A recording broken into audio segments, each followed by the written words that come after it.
Hello,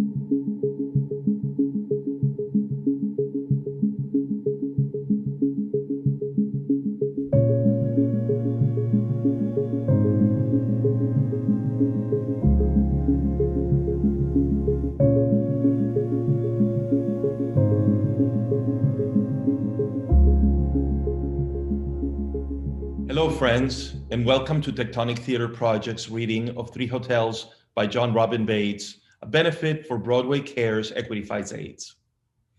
I had the great good fortune of seeing Three Hotels in its original off-Broadway incarnation many years ago, and the play had a profound impact on me. Robbie is one of our finest playwrights, and this play manages to capture something profound about our culture, and it does so by looking at the lives of a married couple in turmoil. The characters are raw and frank, and it is exquisite to listen to them. We are very fortunate to have two magnificent performers reading those roles today, Bobby Cannavale and Marisa Tomei. So on behalf of Tectonic and on behalf of Broadway Cares, thank you, Bobby and Marisa, for joining us today. My sincerest hope is that soon we will all be able to gather together again in a theater. What a glorious day that will be. For today, I leave you with our great playwright, Robbie Baitz. Thank you, Moisés. When I wrote Three Hotels, I wanted to come as close as I could to the places where our responsibilities to ourselves and the institutions we're part of collide catastrophically, and how in that collision, we discover who we really are as opposed to the legends we print about ourselves, if you will. Today, revisiting the play almost 30 years later, I'm struck by how at this moment we're confronting the tragic aftermath of what happens when the greed and failure of empathy depicted here turn into actual policy. When Tectonic Theater Project approached me about using the play as a fundraiser for Broadway Cares, I didn't hesitate for a second. The organization means so much to so many in our community, and it's literally a lifeline to so many theater artists, not just in New York, but around the country. During tonight's stream, please join me in making a donation to Broadway Cares Equity Fights AIDS, the philanthropic heart of Broadway. Broadway Cares was born out of one pandemic and is still here helping during a second. A donation you make tonight will help provide meals and medication, emergency financial assistance, and so much more to those across the country affected by COVID-19, HIV, AIDS, and other life-threatening illnesses.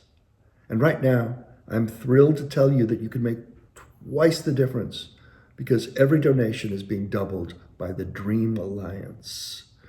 You can donate anytime during the stream at broadwaycares.org/Three Hotels.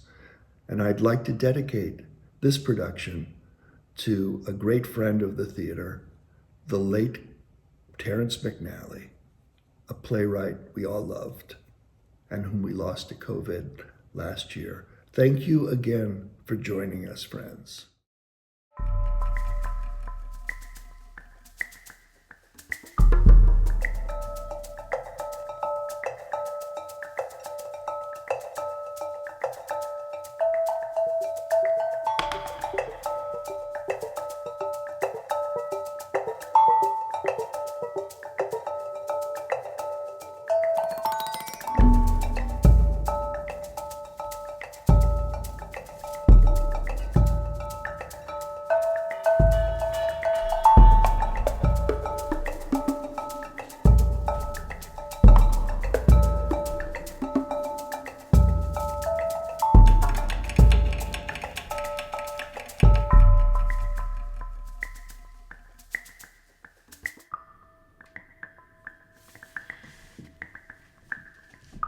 The first thing I want to say is this is an interesting market, this little corner of Africa here.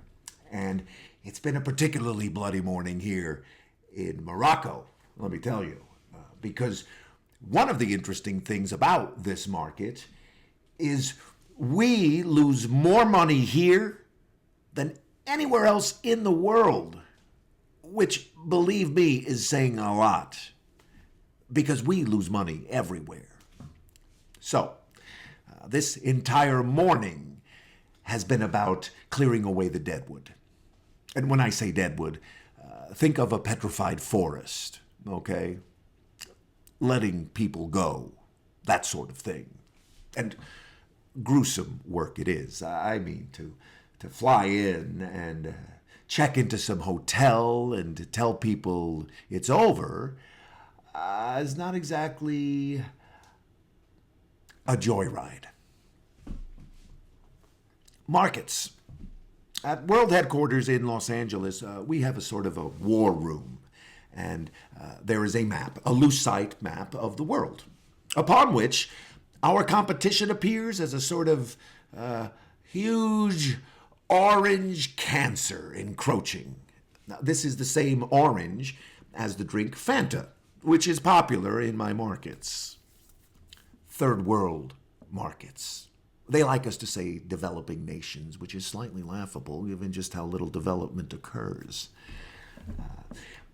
I sometimes think that if we could color our product, which is a powdered baby supplement, a powdered milk formula, that if we could just color our product the same orange as this drink Fanta, a fun color, appealing to the natives, well, we might increase our sales threefold overnight. 5 will get you 10, I say at our meetings in the war room, that if this formula were bright orange, fizzy, and sweet, well, we dock 'em dead in Lagos. It gets a bit of a laugh out of Mulcahy and Kroner, who begrudge me not at all my little bits of gallows jokery, so long as I perform for them. Gotta perform. Well, this has come to mean, it appears, that I let people go. Today it's been a bit, well, today is a sort of a red letter day when it comes to unemployment for many. Fraser, Conlon, Truitt, DeWitt, and just now, Varney, who had come up through the international division with me. I mean, we started at the same time 20-some years ago. They gave him this entire market, all of North Africa, handed it to him, and he blew it. His little thing, little boys, loved the little native boys, but it was not that which stalled his progress through the international division, no. I did warn him. We had dinner last month in Nairobi. I said, Kroner and Mulcahy are going to want to see something soon. A clear, bloody, flat-out warning to this buffoon. And I did it as a favor because we came up together. But he just kept going on and on about the little sales girls he found. Nut-brown little milkmaid gals, he called them, and implied a number of them were willing.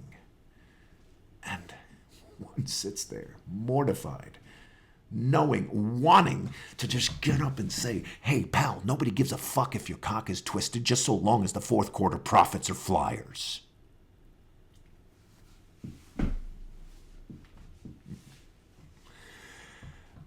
This is how we speak at World Headquarters, and you've got to learn fast. What's funny to me is that they perceive me as some sort of gentleman farmer, just tending his little garden. Oh, call Kenneth Hoyle. He'll know how to handle Varney. He's marvelous at that sort of work. I'm good at firing people, is what they're saying. My first year of this particular assignment consisted almost exclusively of getting off of prop planes and doing that sort of work. Because by the time Mulcahy and Kroner finally decided to let me have a shot at it, the orange bits on the map had pretty much occluded our blue. And so I was a sort of last-ditch, try anything. What about Hoyle? Sort of thing. The results have been a bit of a bloodbath. People who used to want to have a drink, they shy away a bit now. Do I blame them? You can't. Although I don't make a game of it or take any bit of pleasure out of the task. What sort of person would? But the thing to do is to do it quickly, because when you linger, it's sheer hell. Now, in less than an hour, the next batch starts trudging in. Less than an hour, next batch. This is how it's done. Varney, it's no accident that I'm stopping off here in Tangier. And he looks at me. At first, there is this denial, the raw animal response. Instinct. Do I run? Do I hide? So I just sit here, very quietly, because I want them to understand the thing that is happening and to create an atmosphere of dignity, which is up to them. Before I have to utter the unfortunate words, I'm here because we have to make a change. It's so much better when the words are not actually spoken. But Varney, he gets it. He's an old hand. You know when it's over. So we just sit quietly. And then he asks me, "Doesn't it feel odd, Ken?" "What?" I say. And he says, "Your rise to power, Ken." And then he goes. Quietly. They go quietly when I do it. And afterwards, when one is sitting by oneself here in one's room, it is not hard to think of the railroads to the ovens.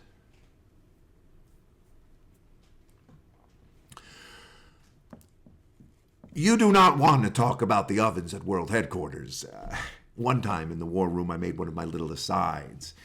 I said, I hope that our baby formula marketing policy in the third world isn't looked upon as some sort of horrifying mercantile final solution in 20 years. And Kroner looked at me across this huge table we have and said in his Havana-esque accent, "Well, I hardly see the comparison between baby formula and Zyklon B gas. Do you?" Barks out a laugh. Which shuts me up. Quickly, let me tell you. When I told my wife that story, she said, "What I'd like to do is hang a big dead cow from one of the palm trees." At World Headquarters, we have these two giant palm trees in front of the building, flanking the neon iris and rose sign that lights up all of Ocean Avenue in Santa Monica. So sometimes I think, well, why tell her these stories if she's going to be so hypersensitive? But who else is there to discuss this with if not your mate? I mean, if not her, then... yeah, well. Oh, well. I will say this. I shocked her last winter in London. A young man, well, let me preface this. A lefty Brit with money. And when I say lefty, you can safely read Stalinist, which, look, I really don't mind. I think it's kind of cute. But not once has any of them ever apologized for having gotten it so very wrong for so many years, and for having given the rest of the world such a bloody hard time all the while.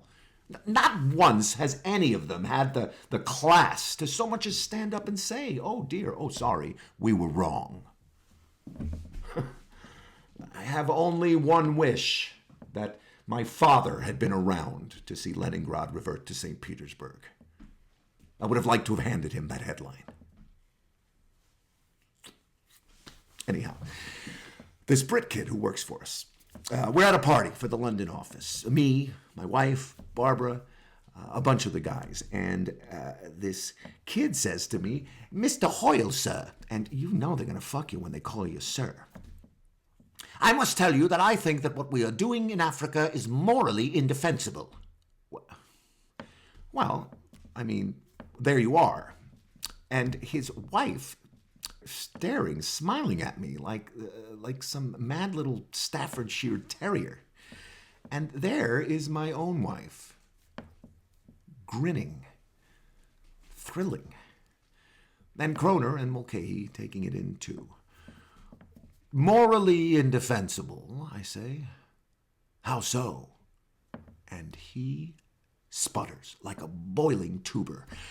You've got saleswomen dressed as nuns and nurses, for God's sake, running around hospitals in Lagos and Nairobi. You're treating baby formula in the third world as if it's tonic water, which it is not.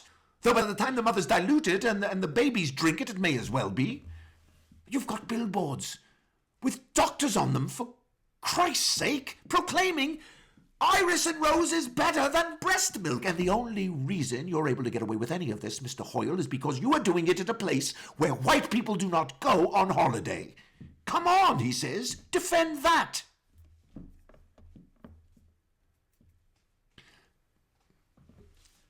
At World Headquarters, you learn a kind of manufactured thuggishness. It's a sort of currency, if you will, the coin of our realm.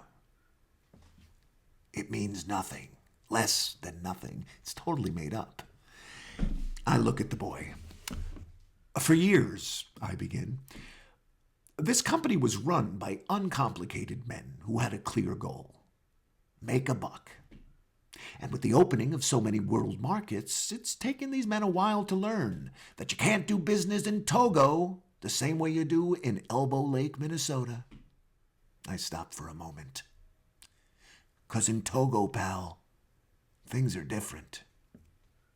What I'm doing is I'm doing my gentleman farmer number. Someone said poor Georgie Bush might have seen me on PBS, that documentary on corporate accountability, and stolen my style. Anyhow, back to the party. I say, listen, you and I both know that you know that. Well, I can see by your tie that you did your hard time at the London School of Economics. So, kiddo, clearly you're bright. Therefore, I'm not going to stand here and play sandbox ethics with you. So let me offer you this. Quit. I take a breath. The room is glistening. It is limpid. I can see he's beginning to look a little queasy, but I'm not about to let up on this little cocksucker. And this is where I got Kroner and Mulcahy. If it's so very morally indefensible sitting here overlooking Green Park with your glass of stout and your toothpick with a sausage, well then, this must be your resignation. And happy am I to accept it right here and now, sir. Exactly 18 months later, I was made vice president in charge of marketing and third world affairs. And like that, the reasoned apologia followed by the sucker punch. The kid, incidentally, never quit. Gave him Cairo and Libya. He's doing fine.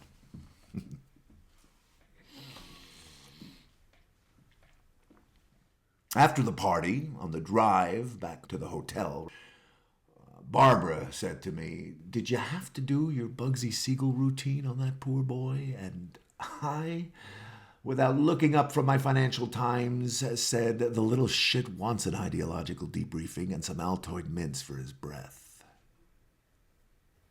And silence until Claridge's. Africa. Barbara says it has hardened me. I seem to spend more and more time lately fending off a particular brand of self-satisfied righteousness, mostly from women who think I will be shamed by a photo of a toddler with a swollen belly. And you just find yourself retreating into a kind of manufactured Zen trance. It does no good to tell them I have seen swollen bellies. I have seen this face to face. So what if Barbara has taken to imitating some of my bromides in a deeply Teutonic accent reminiscent of Henry Kissinger? I get the choke. Because Sometimes I have to apologize for the ways in which we do business. But when Barbara has toppled over the edge of bitterness into the realm in which careers are ruined, she will call me the Albert Speer of baby formula. I always know we're in tricky waters when I'm compared to some German or other. You see, I had some of our saleswomen dressed in sort of nurses' outfits. Pink. An error. A mistake. And there's no winning with Barbara lately. On the phone just now, when I tried to discuss this with her, she says to me, "You love bloodshed, don't you, Kenneth?" And I said, "Barbara, have you ever had to work a day in your life? Have you?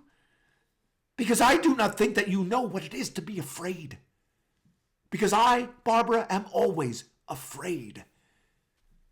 And she says nothing. I go on. My father, a card-carrying member of the party, sending me to communist summer camp in Peekskill, making me learn the Internationale with those lyrics about taking over the world. Barbara, I say, I have been surrounded all my life by people who have to impose their earnest view of the world. This tidal wave of warm piss crashing down on me. At least, I say, at least in business, there is a tangible measure of reality and achievement. And she says, chameleon, lizard. Barbara, I say, please. We are not the Agency for International Development. We are no longer in the Peace Corps. We are not administering to the masses of the bloody halt and the lame. For God's sake, Barbara, it is business. Please. And she will not answer me. She has nothing to say to this. This, after the great pleasure of waiting 6 hours for them to get you a phone line with an echo from Tangier to Santa Monica.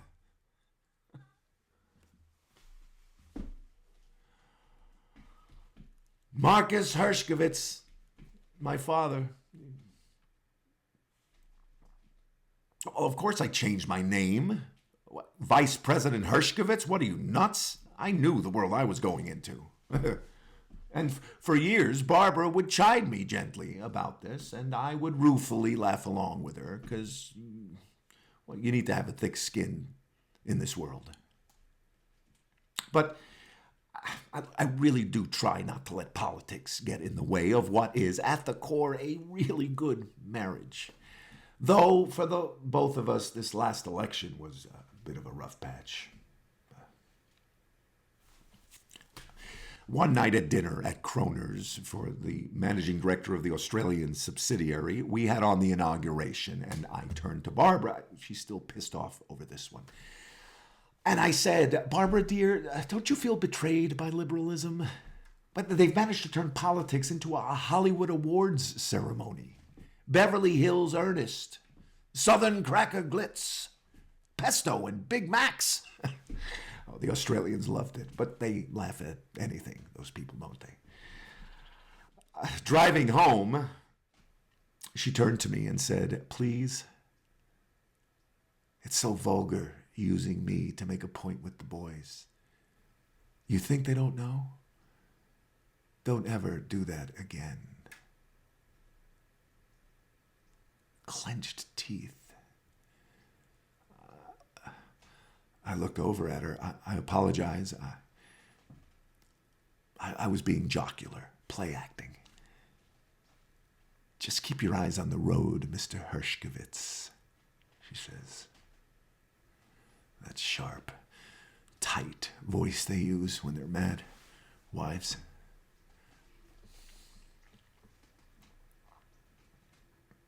I don't know.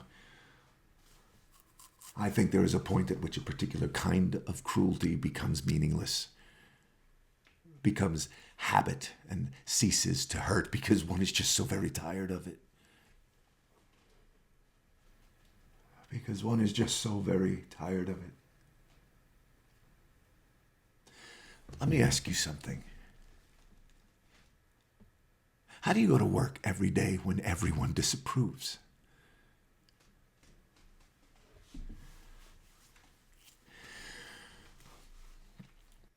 I had to go to Geneva last week. Yeah, those god-awful hearings at the World Health Organization. Screaming protesters outside the building. A Nestle exec has a bucket of blood thrown on him. It turns out to be goat's blood. A nightmare. A nightmare. Well, Mulcahy and Kroner have given me the task of getting the boycott against us lifted. Now, there are 4 countries which simply will not let our products off the dock. We can't even sell it. It's banned. Did you see the piece on us on 60 Minutes? My God. Us, Union Carbide, and the Dalkin Shield. It was like Madame Tussauds basement, for Christ's sake. All that was missing was the Pinto. Anyway, I asked Barbara to come along because I saw it as an opportunity to reaffirm something of the closeness we used to share readily, an inner life. So, my speech to the World Health Organization, or a bit of it. This is after an exceptionally grueling slideshow of some Ethiopian women who had misused the formula. A slideshow in which the dead cattle and the dead people were shot with such insensitivity as to be interchangeable. I don't need to tell you about that. I said, I think we were naive and we had a bottom line sensibility, and that is why we're here today. And perhaps we have been held unjustly accountable for the fact that the places we sell our products do not even have drinkable running water. And governments which have no way of educating mothers living in dirt huts. And I am going on with this shuffle and dodge when something happens.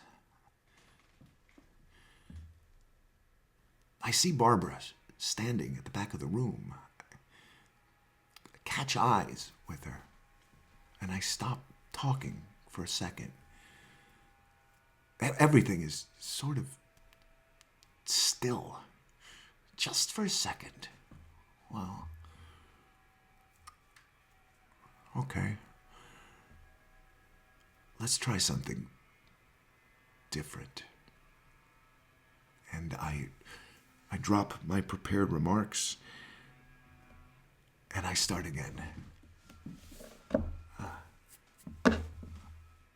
I'm not sure, I tell the room, that I have any more rationales left in me. When I dressed our saleswomen as nurses and put up billboards of doctors holding our formula, I knew what I was doing. All of us did. Because we're trained that any action is justifiable if the results are profitable. And lately, I don't think I like that. I don't like being ashamed of myself. I don't like being ashamed of my industry. I don't like the way people look at me on planes when I tell them I'm in the baby formula business. I don't like having to lie about who I am.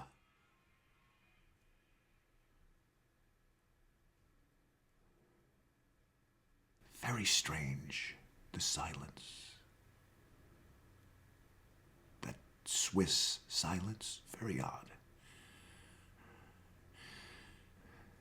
And me, I feel something akin to a recklessness.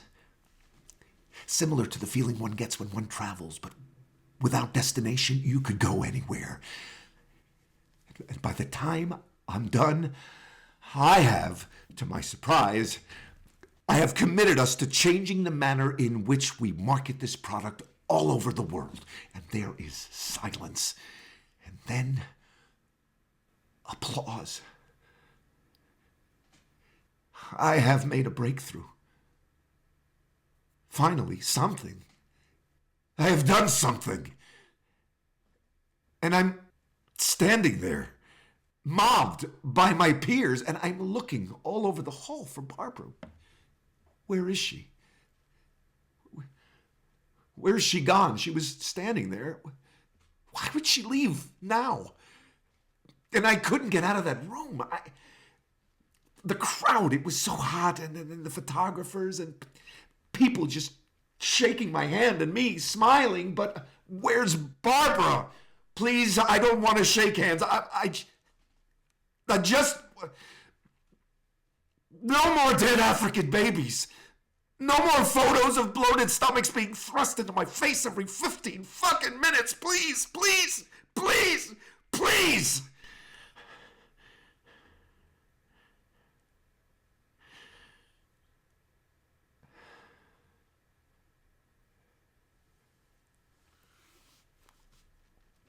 No more dead children, if you please.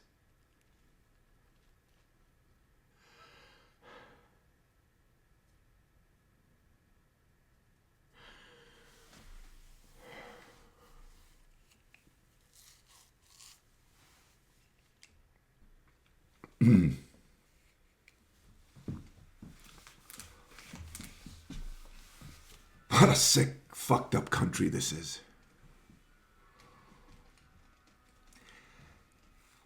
Afterwards, I met with Vilner from the Nairobi office, a German holdover from the old colonial days of this company when we were like some wandering pachyderm with these ludicrous types in these little office, boring everyone to death all over the place. A dreadful man.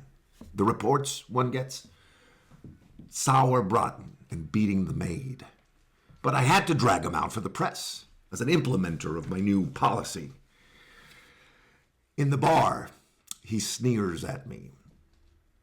Hoyle, you will single-handedly drag this company down. What you don't understand, he says, is there is no way to win in Africa. In Africa, he says, you must take what you can, because sooner or later, Africa will kill you. I nod. He's probably right. He's encouraged. It's not that they are animals. Animals are, after all, cautious, prudent, and economical. The African is none of these things. Well, I mean, what can one possibly say to that? I say, maybe, but we've brought them the worst we've got to offer. The bottom of the barrel. I take a swig of whatever booze it is we're drinking. Barbara smiles at me. I smile back. And Vilner starts to look a little mean. And that is the worst, exactly, Herr Hoyle. And Barbara says drunkenly, his name actually is Hershkovitz.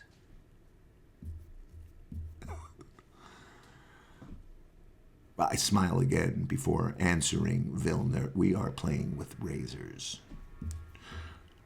I say the worst, booze, God, but mostly, Mr. Vilner, people like us. We are the worst the world has to offer. And you, sir, are right out of the bargain basement. And there is a long silence. Hershkovitz tries the name out like it's a little appetizer, a little herring before the schnitzel. He's thinking he's got a little something on me he can use with Mulcahy and Kroner. And does head office know how you feel? What he means is, do they know you're a Hebe? And I say, they are behind me. They support me utterly and without question. Everyone is behind me.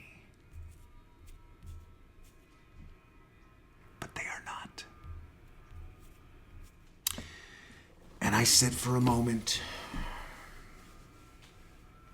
I get up, a little dizzy. Barbara looks at me a little worried. God bless her, at least there is concern. And we walk outside. It is very late.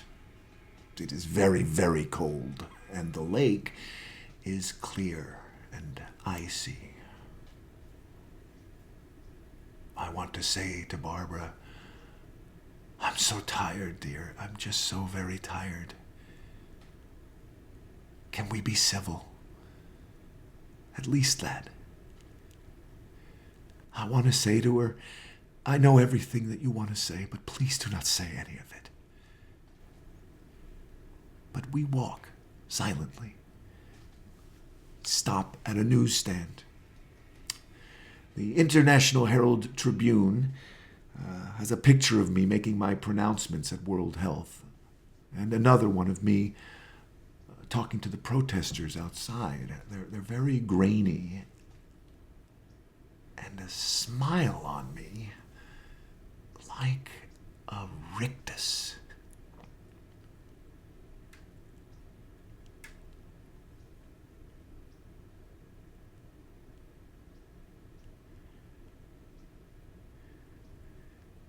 Do I really look like that, Barb? And she studies it for a moment. Yes, Ken, I'm afraid that you do. Well, if I do, and if your conscience is a sword, a Damoclesian sword, well, then let it drop. Let it fall. And I think about Vilner. Head office does not know how I feel. Barbara does not know how I feel. How could they? Why should they? Does head office know how you feel? Please, Vilner.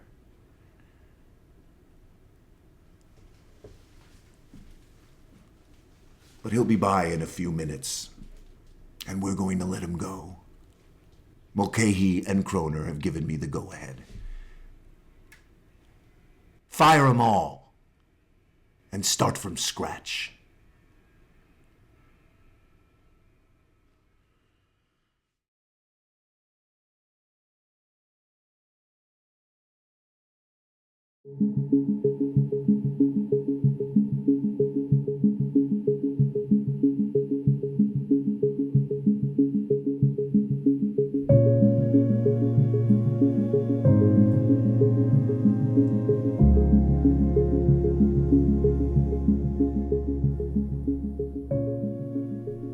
This morning I gave a speech to a group of wives. Wives of executives stationed in the Third World. Barbara Hoyle, wife of Kenneth R. Hoyle, formerly of the Peace Corps. Every 2 years, my husband's company has this conference, a sort of baby formula summit. I couldn't go to the last two, which Ken, let it be known, was a hardship on him. The first time we were invited was 14 years ago. And of course, it was a signal that Ken was being groomed. They're grooming you for the presidency, I would say. And Ken would think I was teasing him, that I was making some reference to his decision to leave the Peace Corps, which sometimes I think he still believes I hold against him. Anyhow, 5 years ago, circumstances being what they were at the time, it seemed likely that Ken wouldn't go either. But at the last moment, we concluded that it would be the best thing for us, for his career, for our lives, if he went. After all, it had been a year since Brazil, and Ken has always been able to look ahead. But that was the year that I was learning to cope with Brandon's being gone after all, so I don't think the company held it against Ken that I didn't come. Maybe the second time that I didn't show up, there were some whispers. Well, no, Ken told me there were some grumblings, so I knew I'd have to come this year. So I really did my homework and prepared.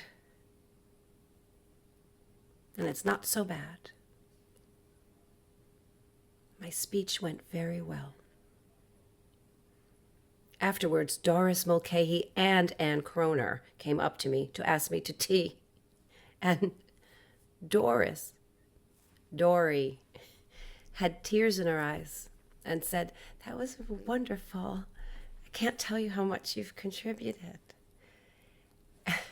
And Anne, who's always been so cold to me, she said, in that strong, steady, like a guy in a cigarette commercial kind of way, "Good to have you back, Barb."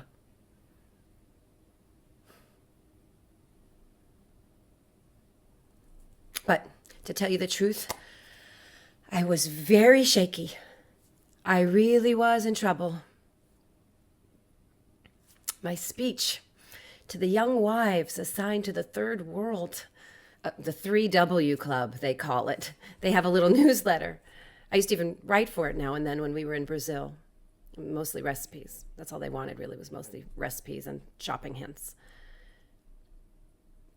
My speech was entitled, "Be careful."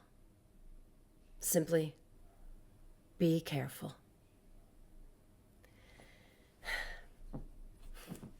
"I'm happy to be speaking today to so many friends," I began.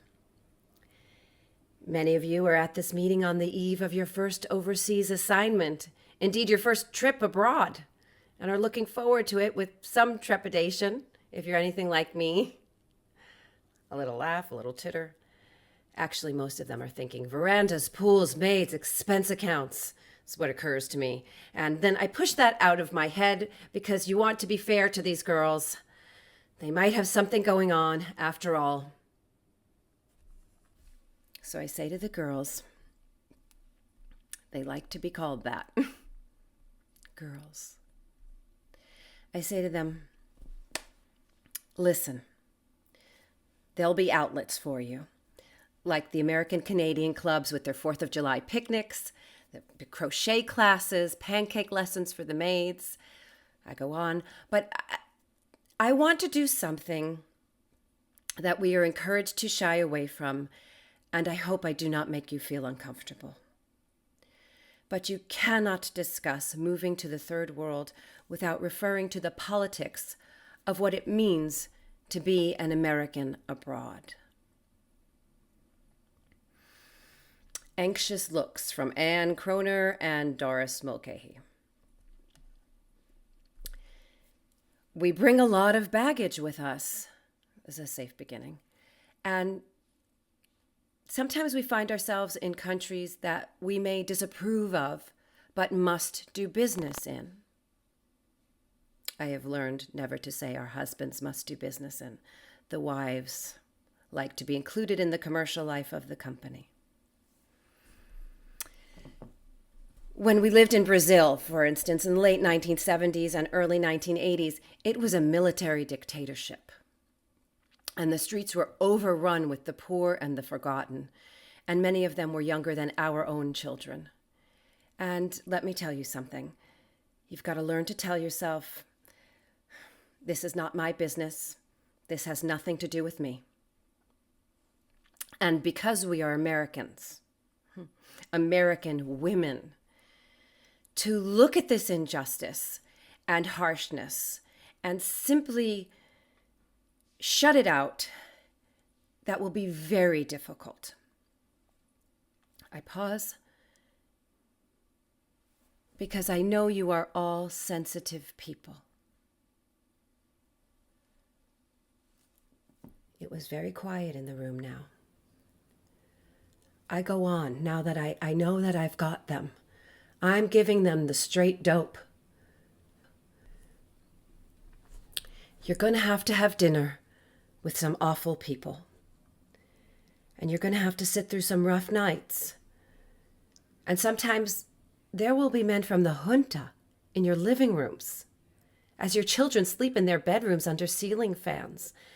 And these men, they drink a little of your scotch, and you may say to yourself, Why should I be charming to this general? And I say to you, this is why. Because not to be does more harm than good. And I speak to you as equals. You women all have college degrees. And this has nothing to do with any partisan, all you can say to yourself is, they do it differently in these places. They nod. They know what they're in for. And how do you explain these places to your kids? Silence. Who have been brought up in a world of safety. These women know, of course. It's company mythology about our son Brandon, who was stabbed to death on Copacabana Beach in broad daylight 3 days before we were to move back to LA, 2 months after he turned 16. Because Ken and I had given him a shiny watch for his birthday, and he stupidly wore it to the beach. A diver's watch. Hence the title of my speech. To the wives of third world execs, be careful. I don't say anything about this that would not be appropriate. I've come here determined to help my husband. You see, it's rumored he tells me he's to be named president of the International Division when Mulcahy retires next month at the age of 78. This is why I'm here. To see if I can hold up under the stress of such a situation. And Ken has told me there are spies in the room. When you give your speech, remember, it's a test. But he doesn't ask to hear it. That would be... He's not that kind of man. He's not a nervous, undignified climber. And I have always loved that about him. I do believe that for all of his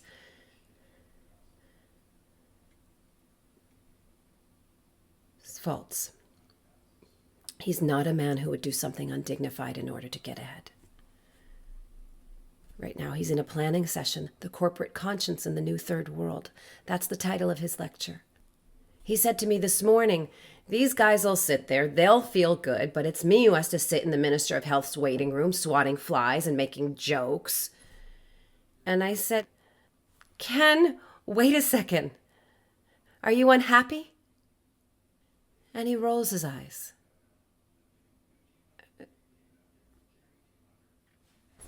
We don't have much money saved. So leaving is...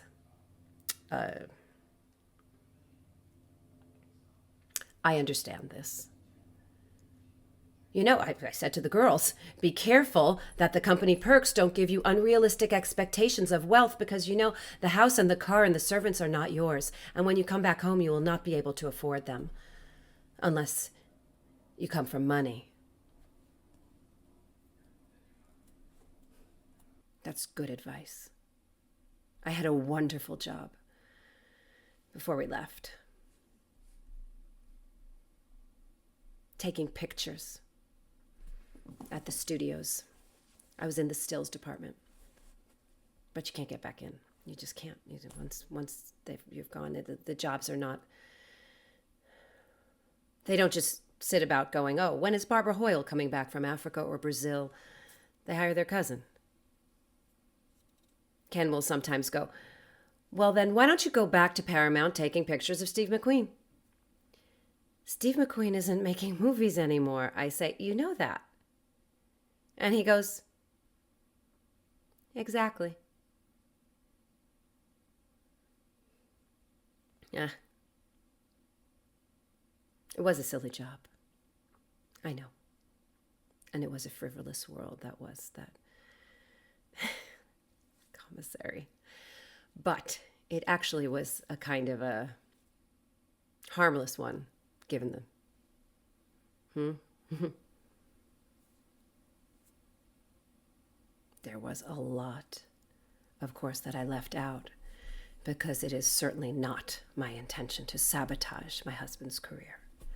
I could have gone on all day to the girls on the subject of be careful. I might have said, do not have an affair with a subordinate of your husband's. Knowing Ken, he would have fired Travis anyway. For Ken, I think firing people has become a sort of a prayer. But, okay. Travis. Okay, well, there were these dinners by their pool. The night he said to me, while Ken and Julia were at the house, we were walking on the beach, "Your husband does not love you, does he, Barbara?" And I said, "What are you talking about?" And then before he said anything, I put my hand to his mouth and I said, "Don't. If we are going to have anything, please let it not be at my Kenneth's expense. Not as a reaction to him. Too much of what I have is simply a response to Kenneth." We would meet at the Oyster Box Hotel, way up the coast, way out of town. It's beach and sugarcane fields, and bungalows. Some people have affairs in order to forget, in order to pretend. For Travis and me, it was a spur to memory. It was in the cabana, sandy and gritty and wet after lovemaking. That was who we really were. And I would lie there on top of the bed with him, listening to the surf, and think of my son. Because he was the product of a real passion. Travis. Losing his hair, paunchy, winded. Nothing like Ken. Brandon would like Durban. That statement made to Ken at dinner the evening after my 8th liaison with Travis gave me away. Because we never ever spoke of Brandon, because to speak of Brandon was to talk of love. And Ken put down his fork, and he looked at me, and he knew. "Why would you say that?" Ken asks. "What do you mean?" And I say nothing. Go on to my ossobuco. We have a cook working for us who served an Italian exec before we caught him. "Prize," said one of Ken's assistants over calamari one night. "A treasure."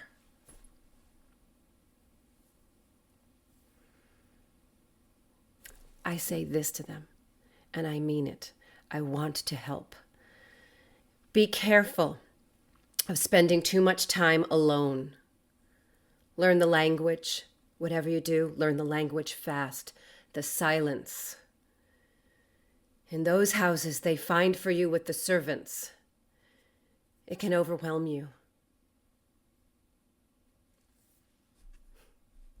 I smile. A sister. Look, I'm gonna level with you. Now I know I'm really hitting my stride. I'm doing a sort of a midwife routine. They say it's an adventure, and it is. But it's also a sacrifice. You're giving up things here, and when you come back, it'll never be the same. Make sure your husband understands this. Make sure he knows that what you're coming back to is not the...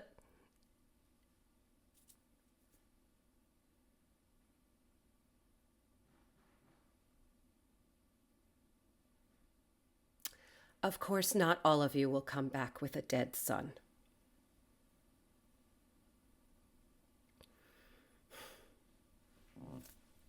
Have I crossed a line?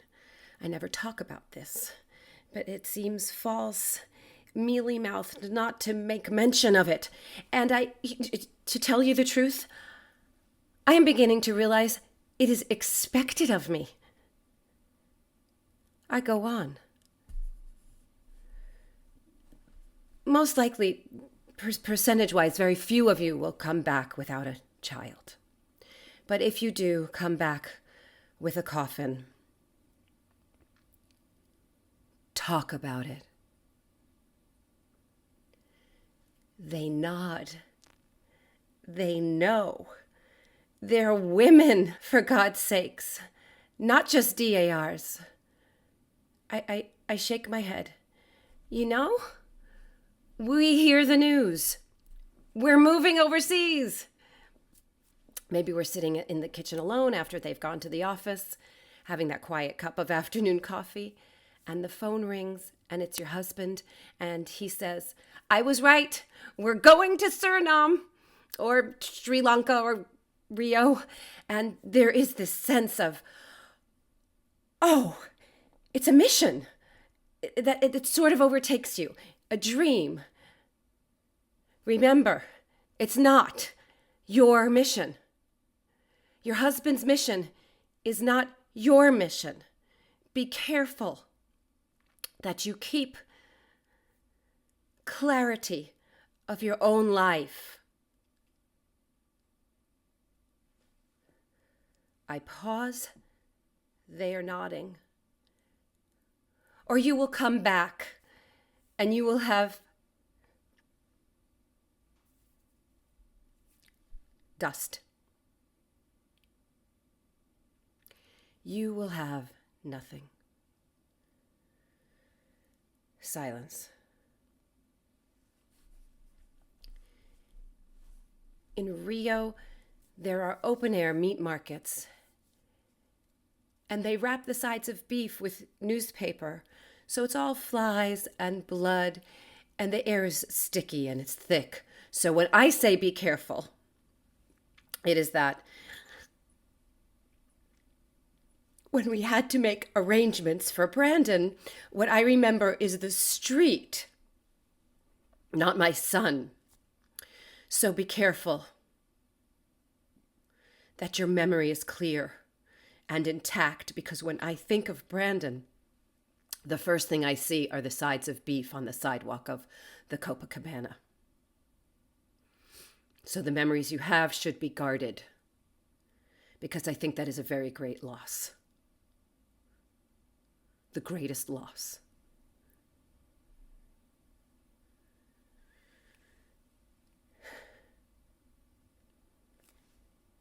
I seem to don't remember the girls in the room now.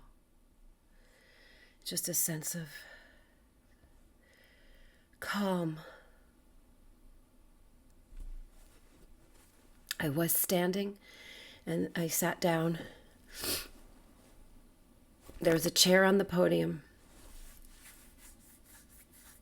I had a glass of water before speaking again.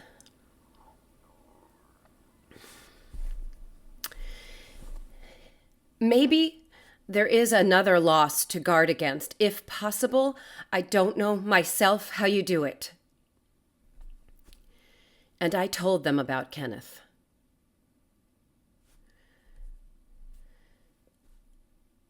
The man I married,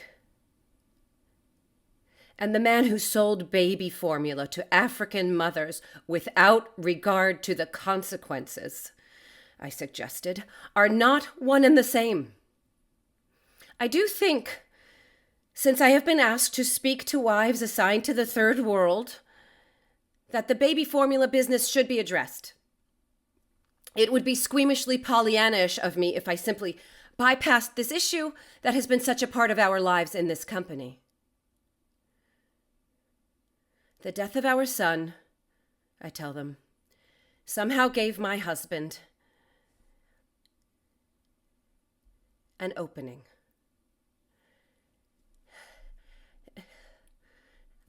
I'm sure we all... I take it for granted that you agree that not only was our company a perpetrator of an evil, but worse, fought back when confronted, and vigorously contested all efforts to halt that wrong. And that none of us would support such a policy today, that those mistakes were made by the husbands of another generation, who are now being put out to pasture and replaced by more enlightened practitioners of trade and export. And I go on. But my husband actually designed the marketing policy for the third world. And here I believe I pointed to Anne Croner and Mrs. Mulcahy. And the reason your husbands gave the job to Kenneth was because they understood that he had, after Brandon died, turned to stone and could do anything.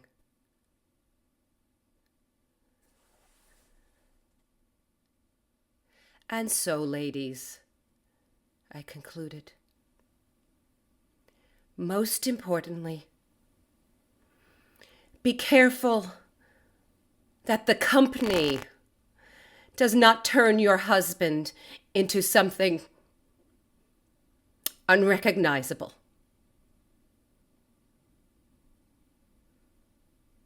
Until it is too late.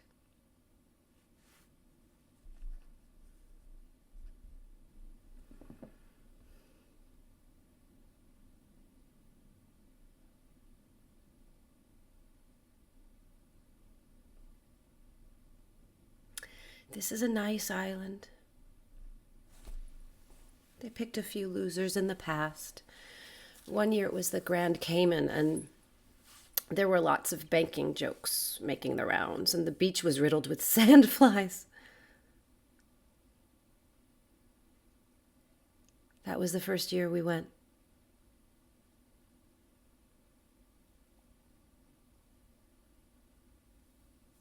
Brandon was 7 years old. He scrambled in the sand. And Ken and I had been out of the Peace Corps a few years. He said to me, we were in a hammock between two palms. This is where the world will get changed. Us, people like us. And he held my hand. Brandon was in the sand, running around.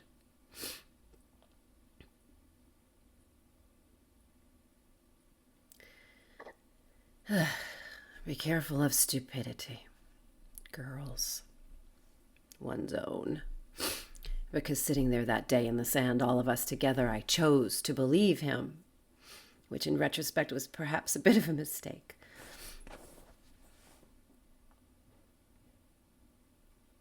And I explained this to the women this morning. And my feeling is they were grateful. They were grateful that someone could say these things. And that there is so much that's endurable.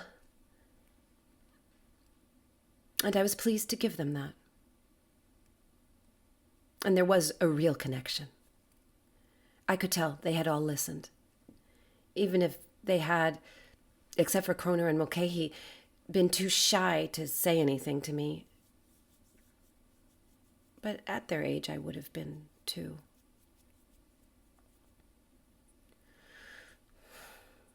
I would have liked to have just sat with some of them afterwards. Maybe gone into the dining room and just let the afternoon wind away. And I guess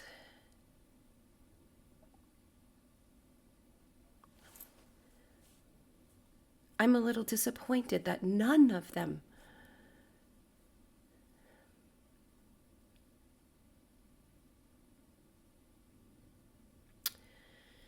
but probably they were going on the tour of the old sugar mill on the other side of the island. That is the afternoon event.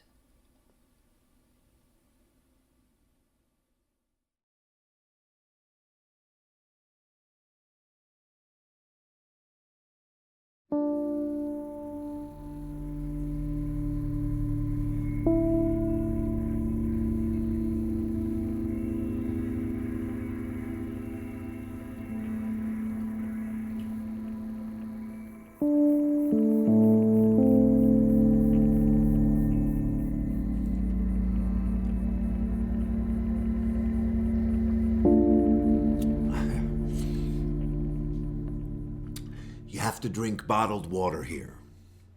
And it's a nice discipline. You have to conserve.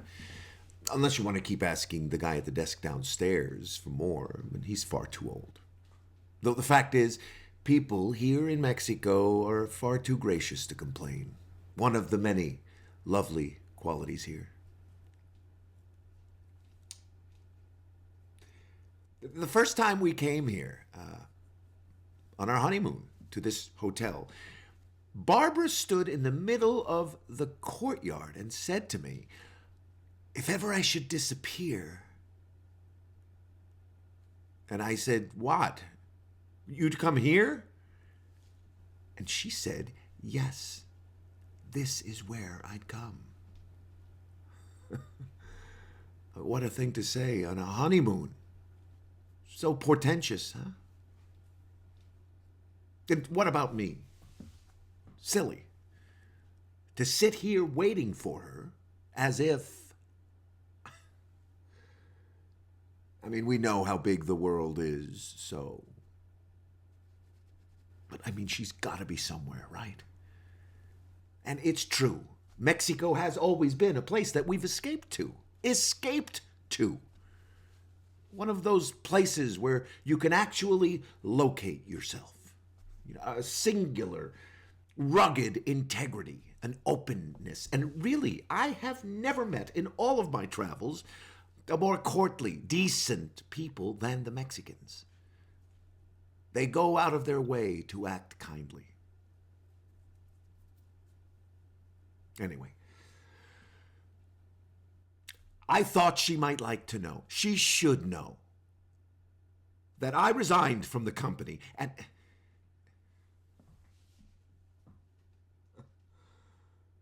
why do I do that? Now, why? To lie? What is that? You see, that's not strictly true. What happened, of course, is they fired me. How could they not? After that fiasco in St. Thomas. After Barbara deep-sixed my career in one magnificent end-around. I have found, to my surprise, that not working is...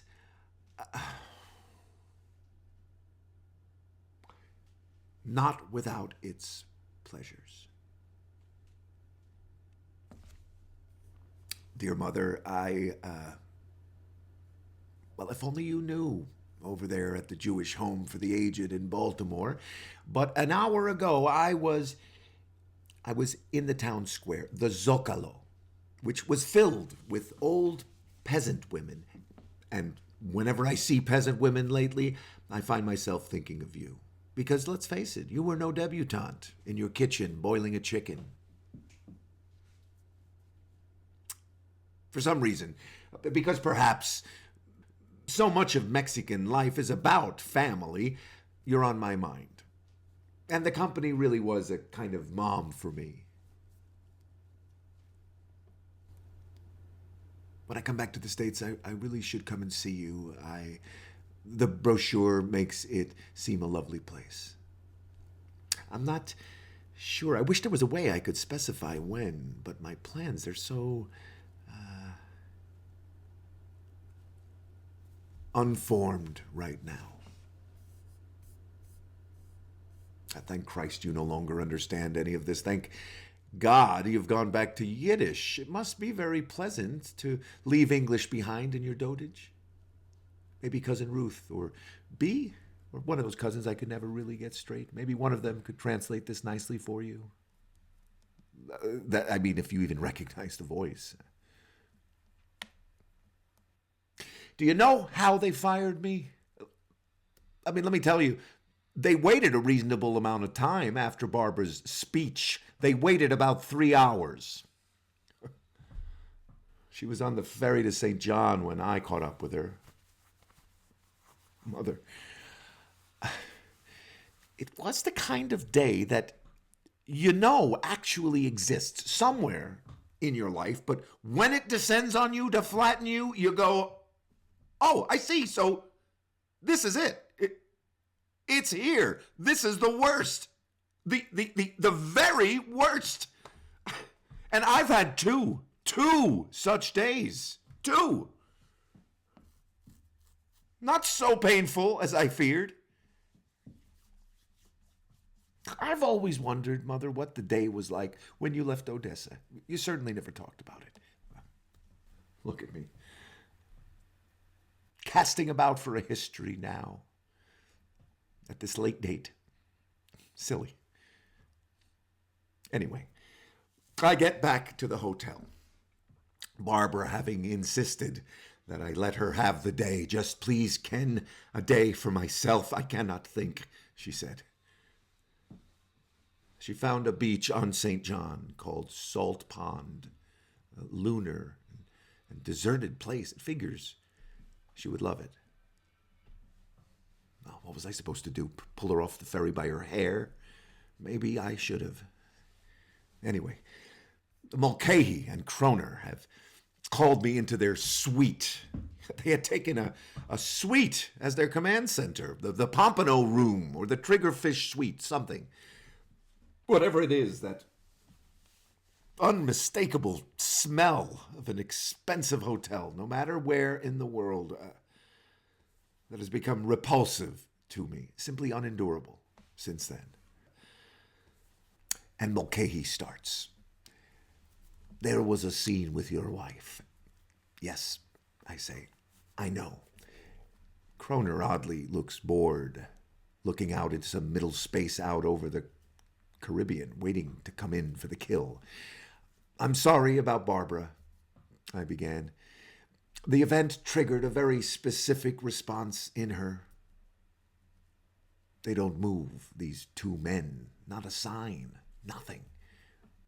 There were memories, I say. She was reminded of Rio. It was a mistake to ask her to do this. I'm so sorry. And, I'm thinking, I should not do this. I should not try for their pity. They ain't got any. You know that, Ken. Come on. Mom, you don't know about Kroner. He's from Havana. And his family owned practically every tobacco plantation there or something, and they lost it. So he's forever flying off to Boca Chica to plot the next assassination attempt against poor old Fidel. So being at a Caribbean resort had him all hopped up. And the man never liked me. A Jew hater? No, just never liked me. The true sociopath's instinct for other people's weaknesses, and Barbara was mine. I should have known that when they wanted to get to me, they'd do it through Barbara. Maybe I did know, you want to ask. Well, maybe. Maybe. Mulcahy really had to retire soon. He had this ongoing war with prostate cancer and gin, and, I was clearly next in line. And, of course, Kroner wanted it all for himself, the whole candy store. From Dad, I got one thing. I'm a pretty good fighter, and I used to joke to myself that motion was everything to a guy like me. So standing there in the Pompano Suite, what was running through my mind was, forget Kroner, you can't beat him. Can Mulcahy be turned? An Irish brute and deadly, but he'd been drunk on rum since volleyball at dawn on the beach. Donald, I said, looking at him, where's the harm? So she said some things. So what? Where's the lie?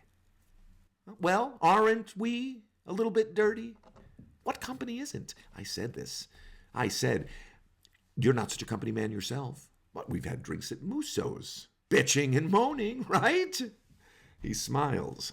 I go on, encouraged. Maybe it was a healthy thing she did. And besides, pal, are the wives such delicate flowers that they can't stand to hear the truth about us? And it is the truth about us. I said this. I was quite upset.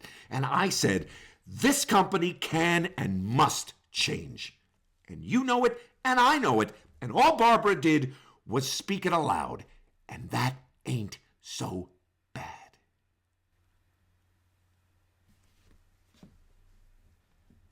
Okay, he gets it.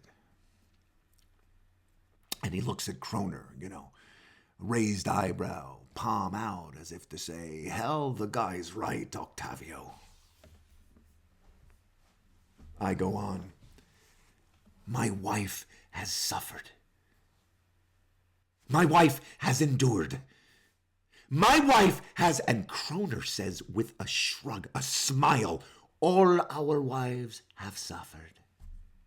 It means nothing. That, Ken, is what they do.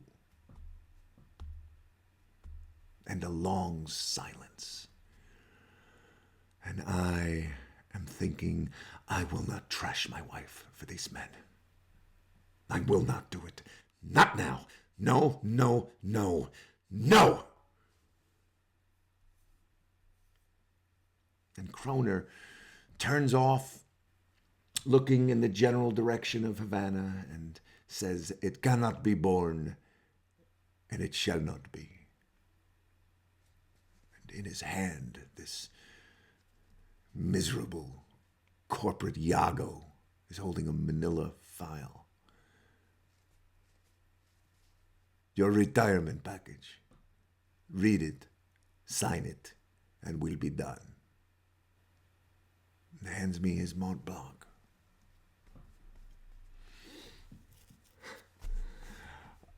Listen, Mom, you don't know the business world, but let me tell you, it's not like they were generous. It was a very reduced pension. And God, I will admit it. I did regret for the first time in my life not having taken advantage of the ceaseless offers of bribes and kickbacks. Because now, after some 20-odd years, I'd have amassed a cold couple of mil or so in Lucerne, let me tell you, and you would not be in a double at the Jewish Home for the Aged in Baltimore. And I stand there, my legs shaking. I see. I turn to Mulcahy, and he looks miserable, sodden, pissed. Ken, he says, don't fight it. It's a fair package, considering you're out early, you're a young guy. He says this to me. You've got plenty of time to get on your feet. And I stand there.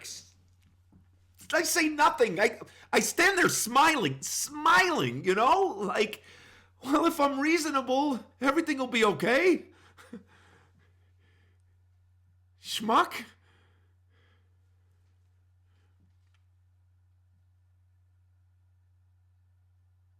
I used to wonder what they were thinking when I did it.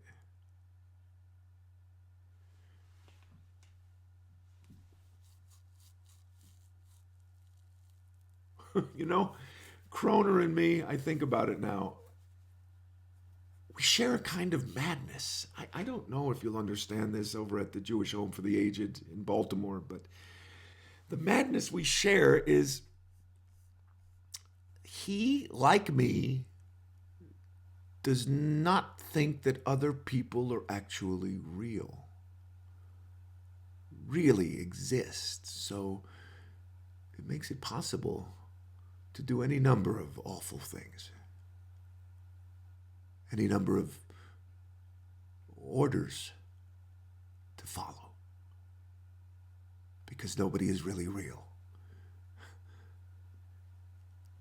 Isn't that nuts? And then Kroner and Mulcahy did something really terrible. They brought in their wives to bear witness. Doris Mulcahy and Ann Kroner, and who had actually taped Barbara's speech. I knew then that I just couldn't fight it. It's a meticulous kind of viciousness, and it was, as you may expect, quite successful. The death of our son must have finally given to my husband a kind of permission to become this Albert Speer type. He likes to joke that I had the wrong German. He was more of a Kissinger, the Kissinger of baby formula. Kroner the Nixon. Anyhow, the point is, the man I married and the man who marketed this despicable product to African mothers are not one and the same. So be careful that this company does not do the same to your husband. It's too much to lose.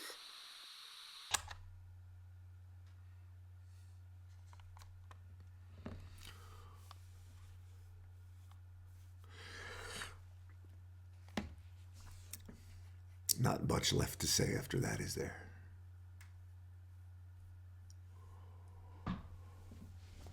So I just stood there. Actually, I started to cry. A little bit, a little. Now, I mean, if Kroner is, in fact, like me, you know that none of it meant a thing. I'm crying, thinking, why does this matter so much? Why? Why does it matter at all? Crying.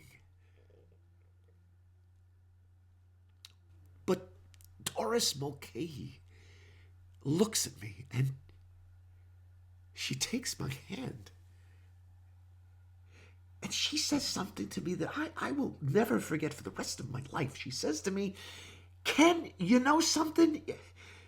You gotta be nuts to stand here in this room talking to these men.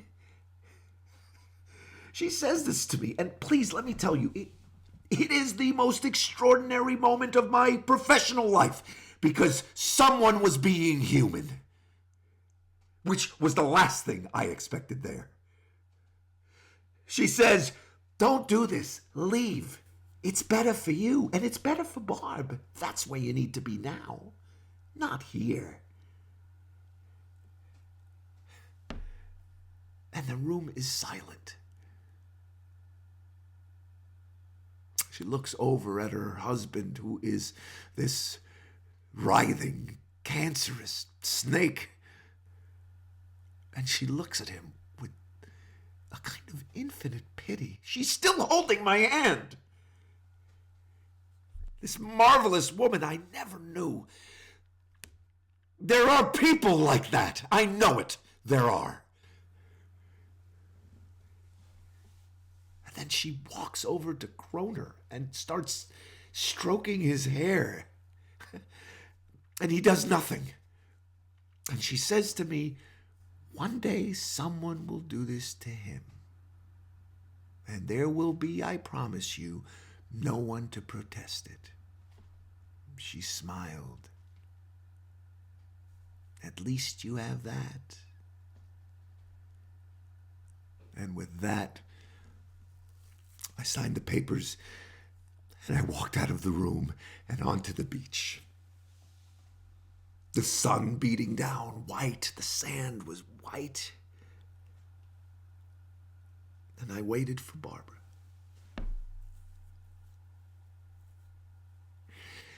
And I'll tell you this, the vulgar subterfuge of my dismissal will linger always.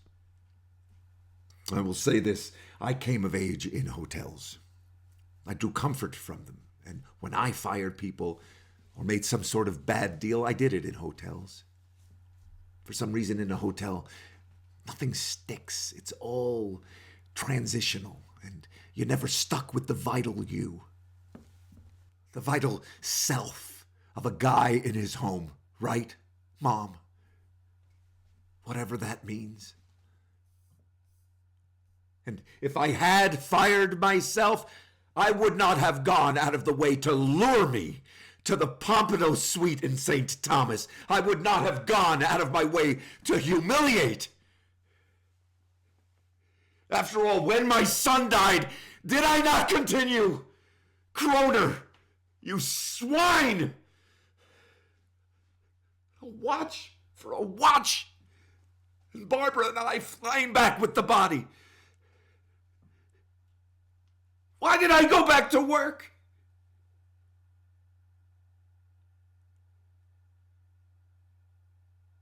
I always hated our product.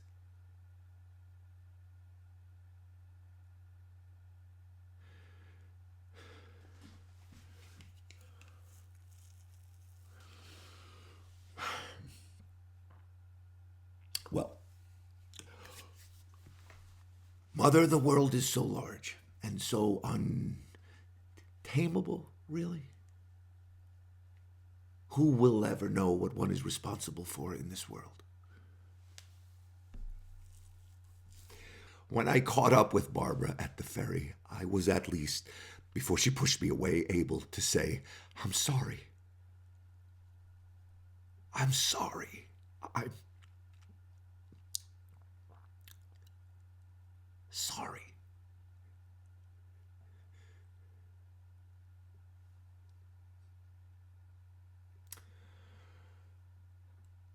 It is the Day of the Dead here in Oaxaca. And in Mexico, you know, Mom, they don't fear the dead. They don't look at death as a loss. It's an occasion for rejoicing. And I think that is what drew us here so often. Here in Oaxaca, they sell death bread in the bakeries, little brioches topped with icing in the shape of shin bones. I mean, there are kids urging their parents to buy them little sugar skulls, and there are little skeletons, and they give these as gifts. They prepare dishes for their own dead, who are supposed to swoop down and eat them at night. And if the dead are children, Mother, angelitos, little angels, if they happen to be children, honey, cakes, milk, and fruit are placed on the altar.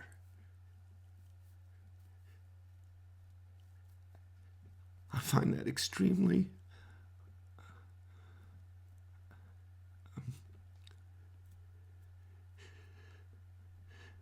and I must say I am sure, I am quite certain that Barbara will come.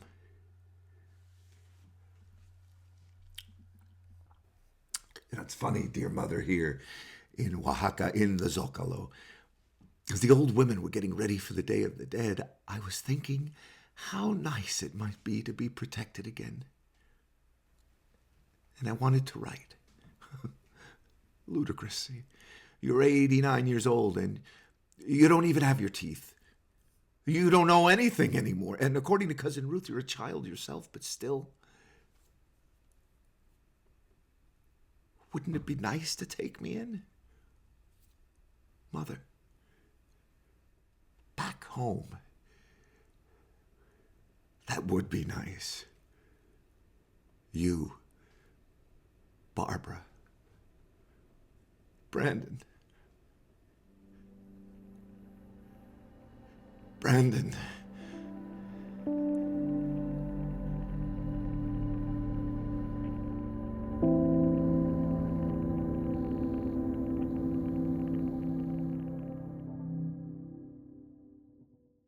Hi, friends. I'm Bobby Cannavale. You know, if Marisa and I had been on a stage tonight, an actual stage, this is the point where we'd ask you to make a donation in one of Broadway Cares' iconic red buckets. I've held them many times myself. I'm always volunteering to make the speech, and I love being out there in the house. There's nothing quite like connecting with one another for the purpose of doing good. For now, that bucket lives online, and I'd like you to join us in filling it, please. So go to BroadwayCares.org/3hotels. Every donation right now is being matched dollar for dollar by the Dream Alliance. Again, BroadwayCares.org/3hotels. That's spelled out. Thank you again for sharing this virtual space. Take care of yourselves. Stay safe. Marisa, over to you. Hi, friends. I'm Marisa Tomei, and I'm honored to join Moisés and Tectonic Theater Project for this reading to benefit Broadway Cares. For those of you who've already made a donation, thank you. If you haven't given, please give generously right now. Your donation will help those across the country affected by HIV and AIDS, COVID-19, and other critical illnesses. They'll receive healthy meals, life-saving medication, emergency financial assistance, housing, counseling, and more. Thank you.